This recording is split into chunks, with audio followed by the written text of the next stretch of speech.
નમસ્કાર દર્શક મિત્રો, આપ સૌનું આપની પ્રિય ધાર્મિક ચેનલ પરમ આસ્થા પર હાર્દિક સ્વાગત છે। આજના વિડીયોમાં આપણે ભાખરિયા સોમવારની વાર્તા સાંભળીશું। જો તમને અમારી ચેનલ ગમે તો લાઈક, શેર અને સબસ્ક્રાઇબ કરવાનું ભૂલશો નહીં। આવી જ ધાર્મિક વાર્તાઓથી સતત અપડેટ રહેવા માટે બેલ આઇકન દબાવવાનું ચૂકશો નહીં। તો ચાલો શરૂ કરીએ ભાખરિયા સોમવારની વાર્તા। સૌપ્રથમ વ્રતની વિધિ। પવિત્ર શ્રાવણ માસના પ્રથમ સોમવારથી આ વ્રત શરૂ કરવું। વ્રત કરનારે વ્રતના દિવસે લીલા વસ્ત્ર ન પહેરવા અને ભોજનમાં લીલા શાકભાજી કે કઠોળ પણ ન લેવા। વહેલી સવારે સ્નાનાદિ વિધિથી પરવારી શિવ મંદિરે જઈ બીલીપત્રોથી શિવનું પૂજન કરી તેમજ પાર્વતીજી તથા ગણેશજીની પૂજા કરવી। ભાખરિયા સોમવારની વાર્તા કહેવી કે સાંભળવી। પછી 5 ભાખરી બનાવવી। એક ભાખરીનું નૈવેદ્ય ધરાવવું, બીજી 2 ભાખરી રમતા બાળકને આપવી અને બાકીની 2 ભાખરીનો પ્રસાદ આરોગવો। નૈવેદ્યમાં મૂકેલી ભાખરી ગાયને ખવડાવવી અને જળ તુલસી ક્યારે રેડવું। કારતક સુદ 14ના દિવસે આ વ્રતનું ઉજવણું કરી અન્નદાન, વસ્ત્રદાન આપવા। આ વ્રત કરનારના સફળ મનોરથ સિદ્ધ થાય છે। ભાખરિયા સોમવારની વાર્તા। કનકાવતી નગરીમાં જ્ઞાનદત્ત નામનો એક મહાજ્ઞાની અને ધર્મિષ્ઠ બ્રાહ્મણ રહેતો હતો। એની પત્ની ભક્તિ પણ અત્યંત ગુણવાન હતી। મહાજ્ઞાની હોવા છતાં જ્ઞાનદત્ત ઘણો ગરીબ હતો। ભિક્ષામાં જે કંઈ મળે એનાથી પેટનો ખાડો પૂરતા અને પ્રભુ ભજન કરતા।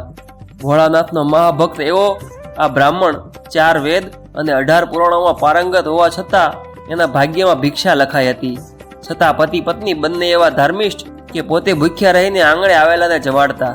એકવાર શિવજીએ વિચાર કર્યો કે લાવો આજે તો મારા ભક્તની કસોટી કરું। શિવજી તો સાધુ વેશે બ્રાહ્મણના આંગણે આવ્યા અને ભિક્ષાન દેહી કહીને ઊભા રહ્યા।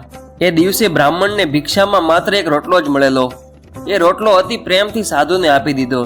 ત્યારે સાધુ વેશે આવેલા શિવજી બોલ્યા, હે વત્સ, તારું કપાળ તો જ્ઞાનના તેજથી ઝળહળે છે, પણ તારી આંખોમાં દુઃખનો દરિયો છલકે છે।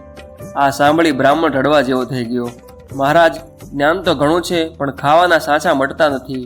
ભોળાનાથ રીઝતા નથી। ઘણી ભક્તિ કરી, પણ હવે તો ચારે કોર અંધકાર જ દેખાય છે।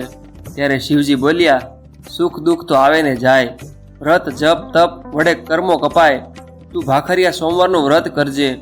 આ વ્રત ગુપ્તવાસ સેવતા પાંડવોએ દુઃખમાં મૂંઝાતા હતા ત્યારે યુધિષ્ઠરે કરેલું અને આ વ્રતના પ્રભાવે જ એમનો વિજય થયેલો।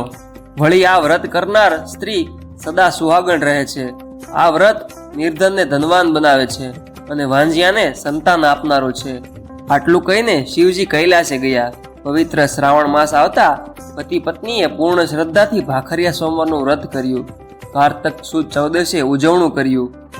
આ વ્રતના પ્રભાવથી પૂર્વજન્મના સર્વ પાપ બળી ગયા। એ જ રીતે નગરના રાજાને સપનું આવ્યું। સપનામાં શિવજીએ કહ્યું, હે રાજા, તારી નગરીમાં જ્ઞાનદત્ત નામનો એક જ્ઞાની પંડિત વસવાટ કરે છે।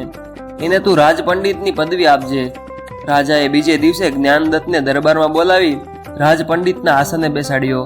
રહેવા માટે મહેલ આપ્યો। સેવા માટે દાસ દાસી આપ્યા। એક જ રાતમાં ગરીબ જ્ઞાનદત્ત સમૃદ્ધિવાન બની ગયો। ભોળાનાથની કૃપાથી પતિ પત્ની બંને સુખેથી રહેવા લાગ્યા। હે ભોળાનાથ, તમે જેવા જ્ઞાનદત્તને ફળ્યા એવા ભાખરિયા સોમવારનું વ્રત કરનાર સૌ કોઈને ફળજો। ઓમ નમઃ શિવાય।